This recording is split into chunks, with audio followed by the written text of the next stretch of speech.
All right, classic cocktails with a twist. That's the theme of today's show. This is a rum old-fashioned.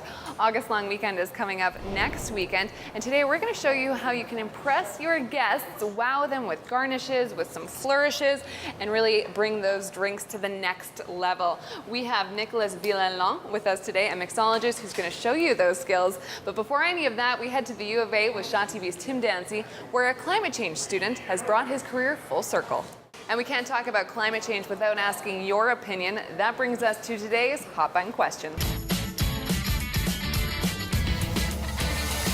Thank you, Dana. I'm Heidi Johansson.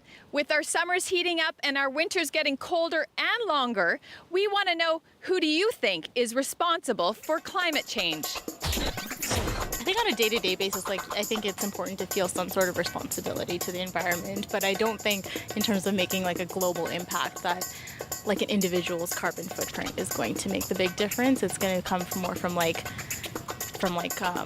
factories and bigger government, private sector owned companies and things like that. I feel like ultimately when major companies make decisions, the profit motive is a part of that. So if there's nothing regulatory, if there's no regulatory framework, it may be difficult for people to sacrifice their bottom line to some extent. So at the end of the day, I think policy does need to come from some sort of legislative arm. But obviously every sector has to be a part, will roll out from that, especially the private sector. I think everybody is responsible.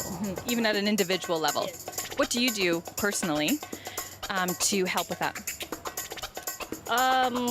Walk, not drive so much, buy local, right? Use local stuffs. Yeah, recycle stuff so I don't need to buy a lot.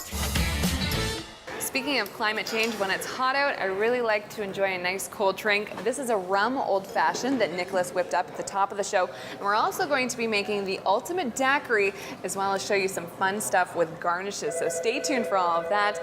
But since we are about halfway through summer right now, it's time to travel the country once again to find out what you're doing in your hometown for an all-new Bobdale Gloves Big Summer. Again, August Long Weekend is next weekend, and after the break, we teach you how to be a cocktail aficionado and impress your guests. Don't go anywhere. We'll be right back. Nick, this is good.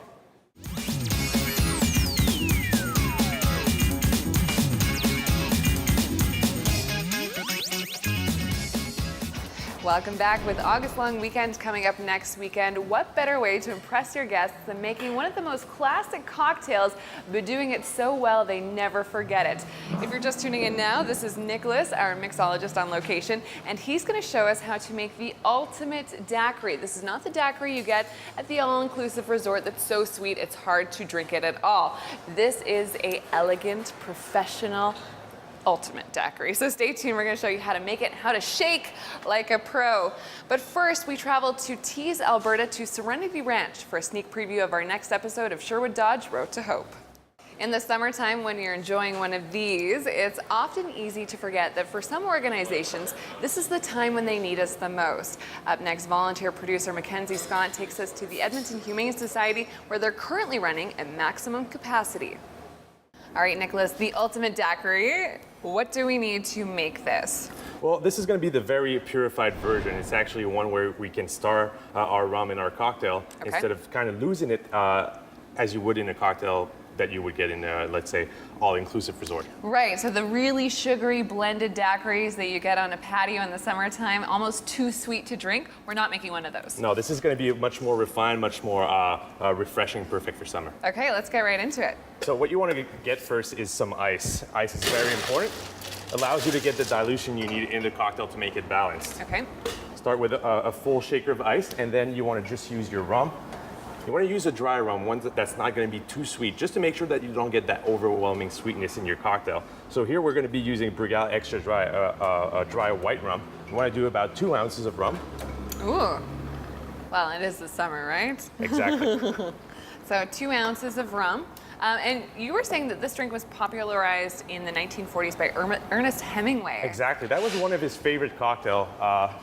Although he was using what we call maraschino liquor just because he was diabetic. Okay. And this way he was able to sweeten his cocktail without using actual sugar. And then the actual drink originated, what, in the early 1900s? Early 1900s. And how did you come to become an aficionado on the daiquiri? Well, classic cocktails are really coming back. Old-fashioned Manhattans are all a good example of that. The daiquiri being right in that category. Now I put 3/4 ounce of lime juice, fresh lime juice. Okay. You want to make sure that you use fresh lime juice just because a cocktail is pretty much like a chain.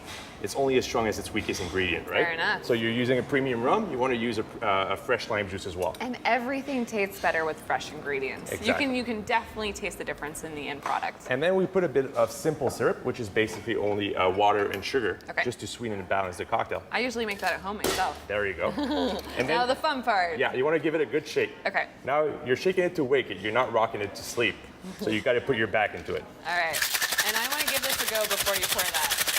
That's good. Have you ever thrown a drink on a friend or someone you're entertaining by I'm accident? going to be knocking on wood here. It never happened. But this is one of the reasons why you want to make sure that the small half of the shaker is facing towards you.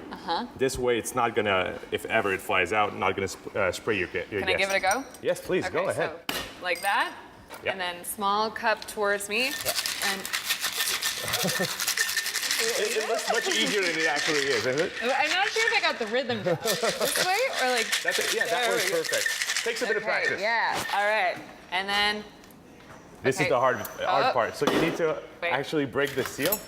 There's a really easy trick for Okay, that. you do it. You don't even have to bang it.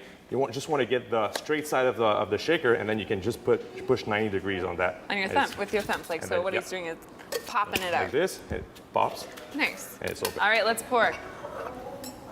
So you got your strainer. Exactly. Again, all about the little finishing touches. Here we double strain just to avoid any pulp from the lime or ice shards that's going to dilute the cocktail afterwards. There we go. And then, of course, we need garnish to finish it all off. Exactly. Just a little lime wheel here, keeping it very classic, very nice looking. And there you have it. The There we classic go. daiquiri. Our classic ultimate daiquiri, and much better than what you get at the all-inclusive resort, There you right? Stay tuned. More coming up after the break.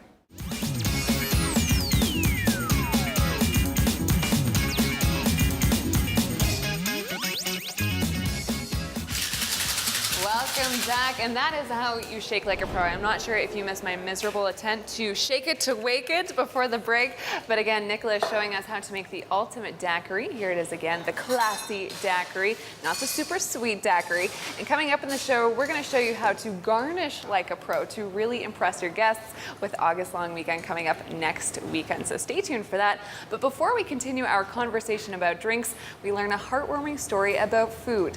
We meet a displaced couple from Syria who escaped a year and a half ago, bringing their culinary skills to Edmonton, where they're now servicing the city on 4 wheels.